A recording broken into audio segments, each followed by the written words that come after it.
to the majority of the people in Global South, and especially in our African continent. None other than the UN Secretary General himself has said that our continent pay anywhere up to 8 times more than our brothers and sisters elsewhere do. It is only fair that we have a financing mechanism that treats everybody equally. All of us have read about Animal Farm, where there are some that are more equal than others.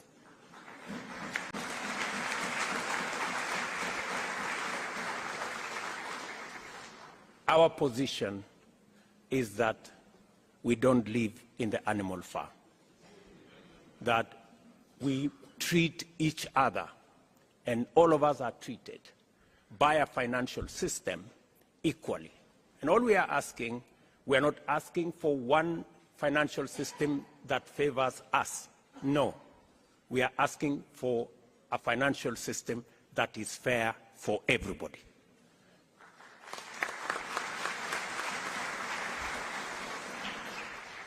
Part of the challenges we have of liquidity, part of the challenges we have in debt distress is actually caused by an unfair financial architecture that makes us pay interest more than others.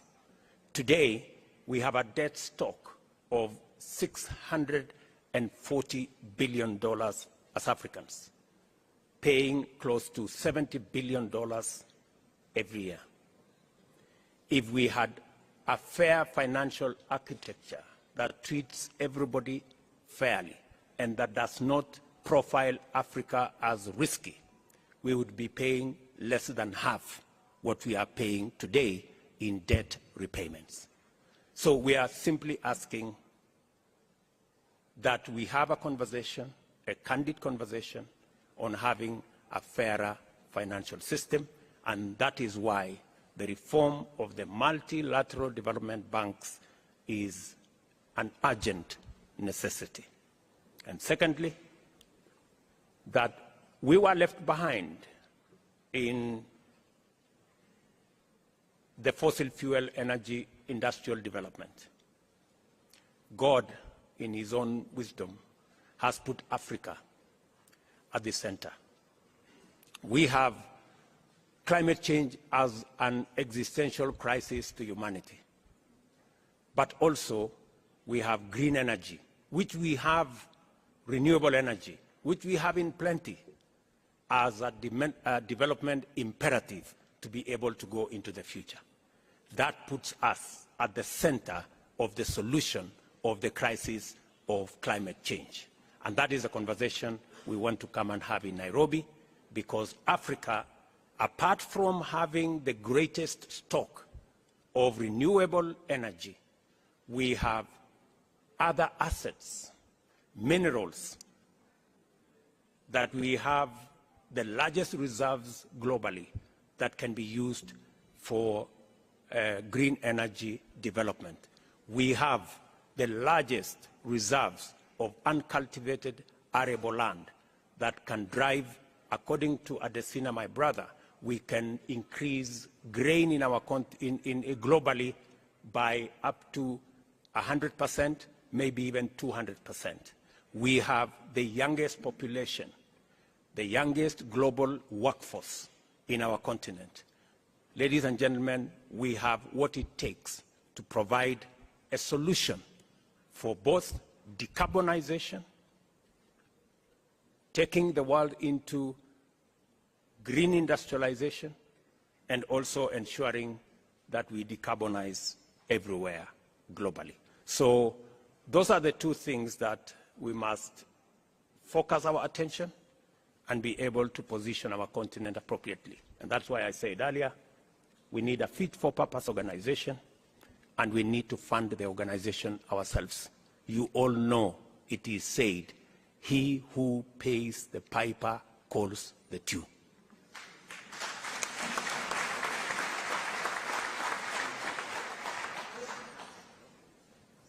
When we return to Nairobi, therefore, in September, our sole business will be to mobilize and converge our common position and advocate for global alignment, as I have said, that puts Africa at the center.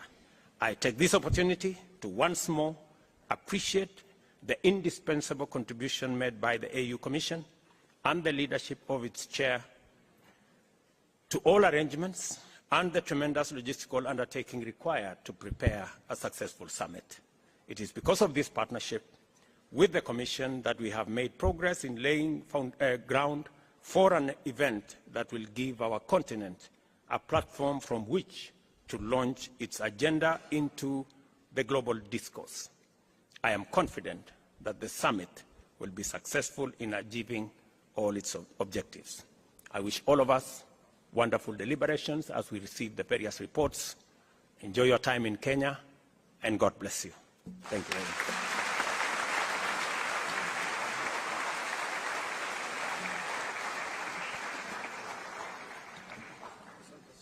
Thank you very much, Your Excellency, Mr. President, for your statement.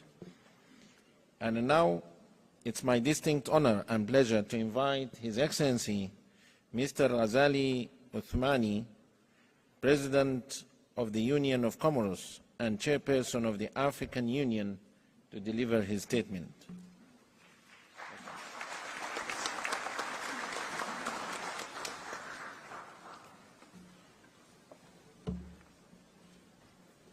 Mr. William RUTO,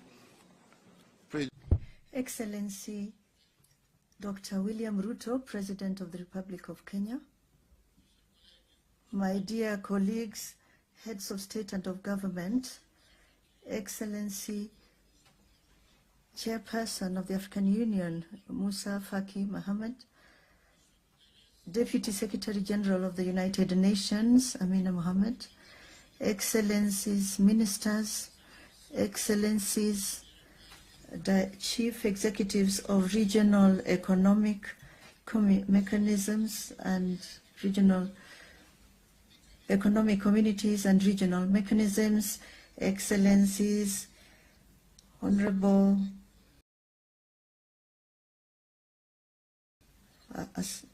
Assalamu alaikum.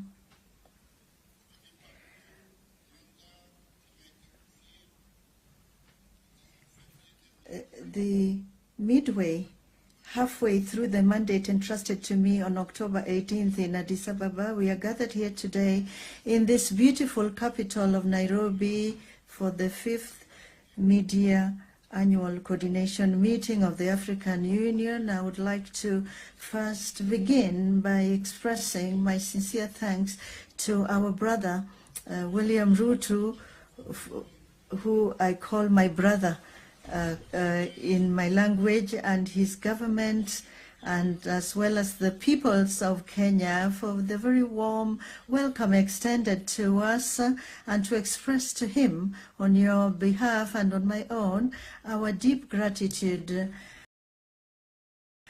Asante sana Mheshimiwa Bwana Raisi, Your Excellency. Dear participants, ladies and gentlemen, at a time when the world is in the throes of technological change, Africa, our continent, is still prey to the scourges of division and bloody conflict. Conflicts that throw whole swaths of societies into destitution and desolation. In this context, therefore, I would like to express here our total solidarity with our sister countries, which are today going through these crisis situations, and at the same time renew our call to silencing the guns for a frank and sincere dialogue between the various protagonists. It is through the dialogue that we will succeed in transcending our differences and in removing the obstacles that stand in the way of our progress towards an Africa that is integrated, prosperous, and peaceful, that we all so earnestly desire. Since our February summit in Addis Ababa, and deeply convinced that peace and security are the driving force behind our development strategies and programs. Indeed, I have, in consultation with President Moussa Faki, my brother, initiated contacts with the main players in the Sudan crisis with a view to finding a peaceful way and to support all initiative in order to arrive at a peaceful solution. This fratricidal conflict has not only led to the loss of many lives, but has also driven thousands of people into exile. It is with the same concern also that I have dispatched an emissary to Mali and to Burkina Faso to inquire about the state of progress of the transition process in these sister countries. I dare to hope that the holding of the constitutional referendum in Mali will be a first step towards a transparent, inclusive, and peaceful elections. Also, I visited Guinea-Conakry, where I conveyed the African Union's message of peaceful transition, culminating in a rapid return to constitutional order through open, free, and fair elections. The quadripartite meeting held on June 27th in Angola on the crisis in the east of DRC under the aegis of the African Union, and in which I took part, is part of this desire to contribute to resolving this conflict, which has already lasted more than 2 decades and is destabilizing the region and indeed the whole of Africa. We also undertook a peace mission to Kyiv and St. Petersburg, a report of which will be presented to you later today. In this globalized world, no country, however large or powerful, can claim to be immune to war or its consequences. Ladies and gentlemen, on the multilateral front, following the footsteps of my predecessor, my brother, President Macky Sall, I continued our advocacy at the G7 summit in Hiroshima, calling for Africa's place on the United Nations Security Council as a permanent member, as well as our membership of the G20. Nor did I fail to raise the question of debt and energy, 2 major issues that seriously handicap the development of our continent. Throughout this journey, I have also been able to count on the invaluable collaboration of the chairman of the African Union Commission, our brother Moussa Faki Mahamat, and his teams, as well as on the support of the members of the conference bureau. I'd like to DRC, I'd like to extend my great thanks to the DRC. I'd like to express my sincere thanks to them all. Dear colleagues, ladies and gentlemen, the acceleration of the Continental Africa Free Trade CFTA, our significant progress over the past 6 months have confirmed once again and our conviction that this continental common market is a great opportunity to achieve the Pan-African vision of an integrated, prosperous, and peaceful Africa. Currently, the achievements include, among others, the establishment of an adjustment fund through Exim Bank, already capitalized at $1 billion for the benefit of AFCFTA.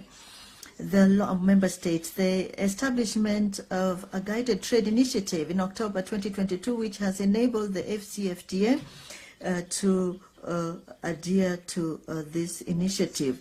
The officialization of peace and the settling of payments which facilitate intra-Africa payments in African currency will then reduce the cost of currency transfers. As you can see, these are concrete actions that provide real grounds for hope which is why I invite those member states that have not yet ratified and deposited their instrument ratification to do so as soon as possible.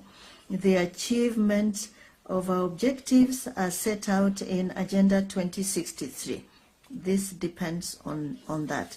Your Excellencies, ladies and gentlemen, from June 12th to 14th, a ministerial conference on blue economy and climate action in Africa was held in the Union of Comoros, attended by several ministers and the following institutions: the African Union Commission, the United Nations Economic Commission for Africa, the European Union, the International Union for Conservation of Nature, UNDP, and the Indian Ocean Commission. The conference was in accordance with the theme of the year, namely the acceleration of the FCFTA. In fact, intra-Africa trade is mainly carried out by road and sea. And therefore, it has now been established that the implementation of the AFCFTA could double the sea freight from 58 to 131.5 million tons. As a result, the development of the sea transport, this appears as one of the key factors for the success of Africa's economic integration. Africa's island states, despite their structural fragility, are brimming with opportunities and potential, given the vastness of their maritime space, which is why the Moroni Declaration, the outcome of this ministerial conference, through the relevance of its recommendation, should constitute our roadmap in this area. With regard to the institutional reform decided upon in 2016 by the Assembly of Heads of State and Government to breathe new life into the African Union, we welcome the remarkable work carried out by the team of experts led by Professor Pierre Mukoko Mbonjo, who will share the main conclusions with us during this summit. The present media coordination meeting, for example, and the reduction in the number of commissioners are among the concrete results of this reform. Its aim is to enable us to evaluate, rationalize, and plan our various projects and programs in order to achieve genuine African integration. As regards the theme chosen for 2024, in this case education, I'd like to salute the pertinence and relevance of the choice made by our organization. As Nelson Mandela once said, education is the most powerful weapon for changing the world. And the numbers for education, figures for education in Africa are alarming. It has been established that Africa will need 17 million additional teachers to achieve universal primary and secondary education by 2023. Ladies and gentlemen, it is unacceptable that in this age of new information technologies and artificial intelligence, there are still entire regions of Africa without access to basic education. The challenge is enormous, but I'm counting on your collective intelligence to achieve concrete results and to reserve the current trends. In this ever increasingly turbulent world, we need to close ranks more than ever and to be able to face up to the challenges that are growing with each passing day. It's only together and driven by what we must henceforth be, which is our motto, African solutions to African problems, that we will achieve an Africa that is reconciled with itself, prosperous and open to the world.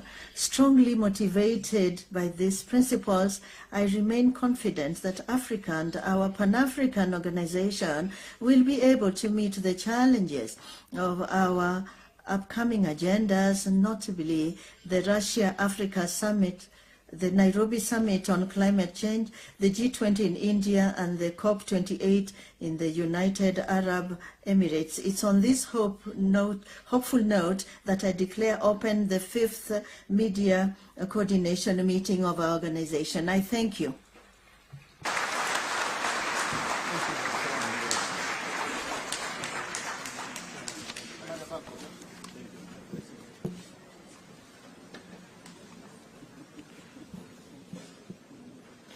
Excellencies, ladies and gentlemen, I wish now to invite all Excellencies, heads of states, heads of delegations, the chairperson of the African Union Commission, the United Nations Deputy Secretary General, the Deputy Chairperson of the African Union Commission, the heads of regional economic communities and regional mechanisms for the official group family photo of this meeting. The official photo will be taken at the stairs as we exit this conference room. Your Excellencies, you will be guided by our protocol and security team. After the group photo, the meeting will resume in closed session in this same conference hall. I thank you, all of you.